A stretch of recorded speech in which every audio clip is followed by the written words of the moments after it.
Welcome to Power Talk with Sonny Antonio. So, for the last 5 or 6 sessions, we've talked about feasibility studies. How do you put together things before you buy a piece of property or you're planning on building something? We talk about what you got to do and how to get a lot of information about the electrical, about the gas, about the phone and cable, and what do you do and what are you looking for. So, we've had a lot of discussions about pre planning, and we've had a lot of discussions about once it's planned, who to get involved and what time to get involved. How early do you get people involved in the electrical and the gas and the phone and the cable when you're laying out a building or you're laying out a subdivision or laying out whatever you're building? How soon do you get everybody involved? Well, now you're there. Now you've got everybody involved. The builder, has your team put together. You're getting ready to make all the submittals. So submittals to the city for water, storm, sewer, your buildings, your elevation, your landscaping. But now you got to make a decision to put that submittal into PG&E, and the phone company, and the power company. There's a process, and there are certain items everybody's going to need. So the most important thing is to find out, do your homework one step further. Now the homework is, what does the power company need? And in some cases, the power company and the gas company are two different companies, like SoCal Gas and Edison, two different companies. You might go into an area like Sacramento, where the electrical is SMUD, Sacramento Power, the gas is PG&E. So do your homework and know who's going to supply power. There could be 3 or 4 phone companies, 2 or 3 cable companies. So make sure that you're finding out who needs what. What does the phone company need? What kind of plans do they need? Do they need elevation? Do they need to know what trunk line is it? Do you need fiber? Is it a T4? Whatever it might be, find out what they need and then what information they're going to ask from you.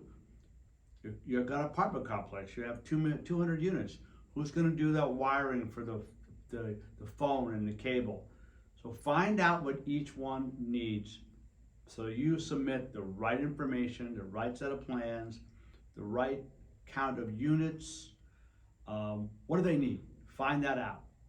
The critical one to find out is the power company. What does the gas department need? Electric department need? If it's one company like PG&E, what is needed to submit to get your project going? Many people put an application into a power company. So they're like PG&E, Edison, SoCal, Southwest, San Diego. They put the application in and they go, I'm ready to go. They don't check the checklist and say, wait a minute, I need building elevation.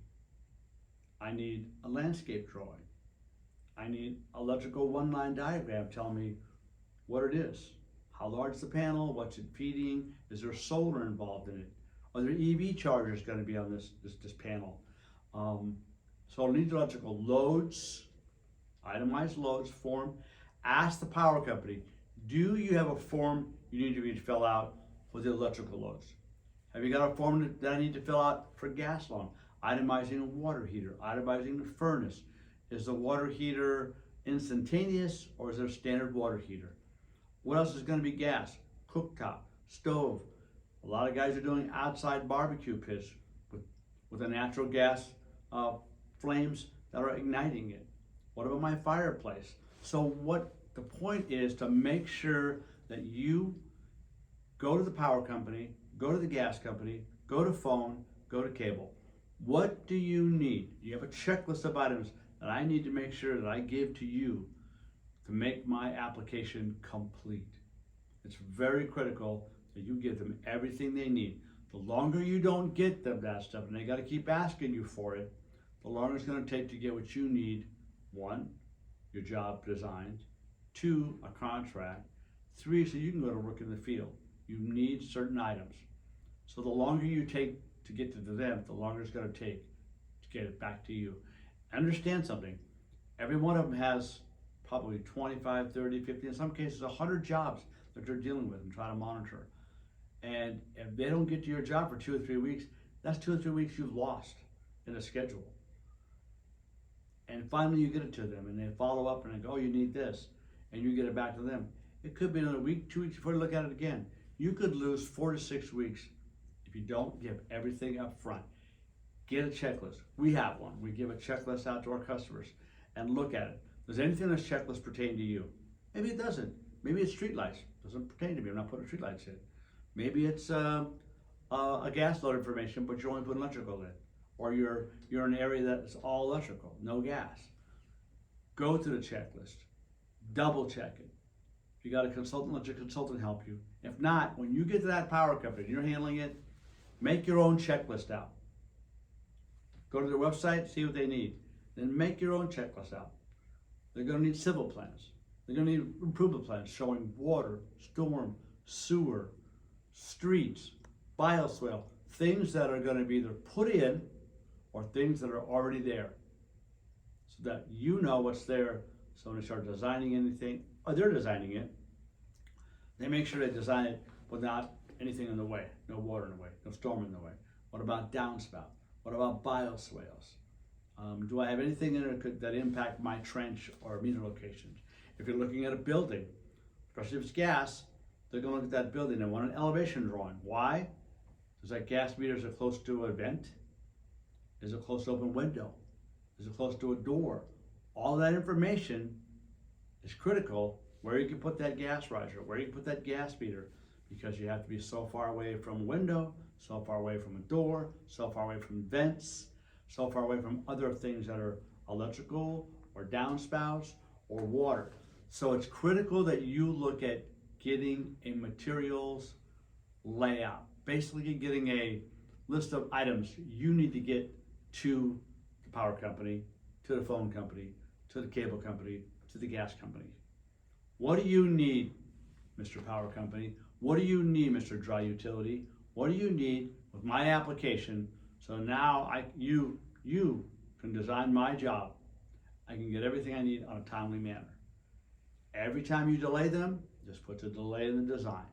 And if you keep waiting before you get them, your job now gets pushed down the stack of jobs because you're not getting everything they need. Just like us, we're going to ask you for everything for us to get started. If you delay giving me a one-line diagram, you delay getting me electrical loads or gas loads or elevation building or AutoCAD drawings, which we need, a PDF or something. If we don't have that to complete that puzzle, to complete that list of items needed, just put your job on delay. Very critical, very critical. When you're going through that checklist, if you created it or your utility designer created it or your civil, whoever created that list, double check that list with that power company, with that entity, with that gas company, that phone company. Hey, are these all the items you need? Yes or no? Yes, it is. And by the way, we also need this, and we need this, and we need this. We've had a great example where in PG&E, you just turn, if you have 5 buildings and it's a commercial site, you turn in an application and documents showing electrical loads, documents showing panel size, the one-line diagram, a cut sheet of what you're going to buy, what kind of equipment you're going to buy for the panel and or the switch gear.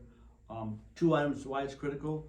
1, because they have to have that information to make sure that what you're ordering meets their requirements, which means they're going to look at it and say, oops, you didn't do this, there's no NEMA, there's no whatever it might need. You need to make sure that's correct. If not, they'll tell you what to do to fix it so you can come back and get it submitted. The second part is you can't order your panel until you know that that's the panel PG is going to approve. There's case PG&E.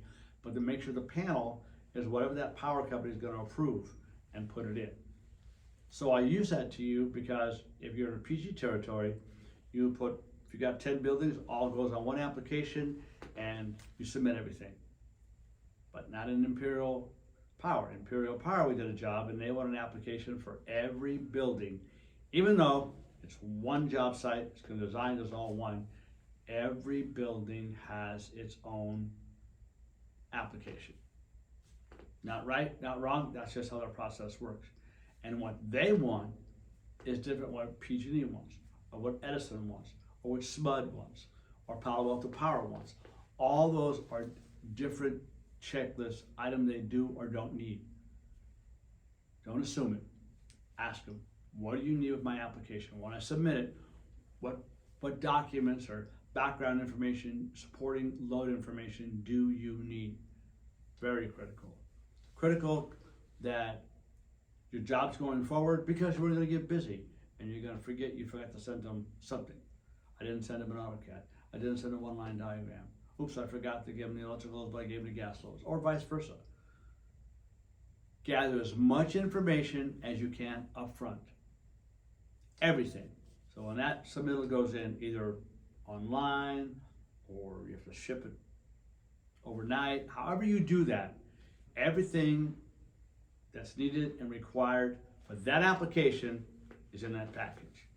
That'll make it cleaner, make it easier for you. They won't forget and go down the road and, oops, I forgot to ask for this. I forgot to ask for that. Or, and in your case, you won't forget. You'll get on jobs going on and you'll think in the civil, sent over the civil AutoCAD, you'll think of the electrical contractor, he sent over the electrical loads and the one-line diagram and the cut sheet that needs to be approved. And you're thinking the architect sent over the building elevation of the building and what it's gonna look like, and everybody gets busy, a part gets missing, and now you aren't driving that car because you only got 3 wheels, not 4. It's very, very important. You put together a checklist, you put together and put somebody in charge in your company. If you got a dry utility designer or an applicant designer, use them to, that's their responsibility to make sure everything gets in. It's their responsibility to keep following up with you. Hey, still waiting for EV charger information. Still waiting for solar information. Because now the Title 24 in California, everything new has to have the ability to have solar panels on the house, solar panels for commercial, EV chargers on all new commercial. So you need to make sure that you know not only what the power company's local jurisdictions are, what the power company's requirements are. Is there a state issue that's solar? EV chargers, anything else. And make sure you get detailed information. I want a copy of the EV charger you're putting in. So that way you've got a copy. You can send it off to the power company and say, hey, this is the EV charger we're putting in, just so you know. Solar, just information. You don't need the 50 pages of all the information go with it, just basic. How many solar units, what's their kW output, that kind of information, kW kilowatts. So those are items you need to be looking at when you're putting together your package. And once you get everything in your package together and you're doing it online, go through that process. Is there a way that you can scan it and attach it to that? Or you already have it in a file somewhere else, you can grab it and drop it into that. So everything is there electronically. It does a number of things. It's easier for the people on the other end, and it documents what you sent in. So they can't say, I never got that. And it's funny because I put it in your portal, it's sitting right there for you to go to work. So again, let's go back. You've done everything else, you've done your feasibility, you've walked the site, you've got to build the building, you've talked to your architect, you've talked to your civil, you got that team together, you haven't put together the electrical team yet, or the gas, or the mechanical. But once you get all those together, now it's time to sit down with your whole team and say, we're gonna submit for power, for gas, for phone, for cable. What do we need on our checklist to go forward? What is it we need so we can make that submittal as clean as possible and give them no question to say, I'm still waiting for this, I'm still waiting for that. Every day is a day lost in engineering. Every day is a day lost in getting your project complete. If you're waiting on somebody to get it complete, time is money. That will cost you money. So my recommendation is, again, put together a checklist, know what you want, talk to the local company, power, gas, phone, cable. Make sure you know all those are, all of them. All the phone companies, all the cable companies. Don't assume there's only one. In many cities now there's 2 and 3. And then find out if the state or that jurisdiction requires that you must have phone and cable both in a trench, or you can have one or the other, but you got to put a conduit for the other. Check local requirements. Check power company requirements. Check gas company requirements. Phone, cable. Make sure you have them all. Make sure you know exactly what's needed by each one of them, and that means you have 4 checklists, you have 4 checklists. Every job should have that checklist in a job folder so you know you got it, check, check, check, or NA. Not applicable, it's in here. That will make your job easier, make your job run smoother, and help you meet guidelines and help you meet your time frames. So to follow up, checklist, do your homework, check with whatever power company or gas company or phone company or cable company you're working with, and make sure you know in that area where you're building your product, everything you need to build your product, you have a checklist for, and you can gather information. So again, thank you for your time today. I hope you enjoyed it. I hope this is helpful. And again, we'll talk to you soon. Thank you for talking with me, and thank you for sharing our insights for Power Talk with San Antonio. Thank you.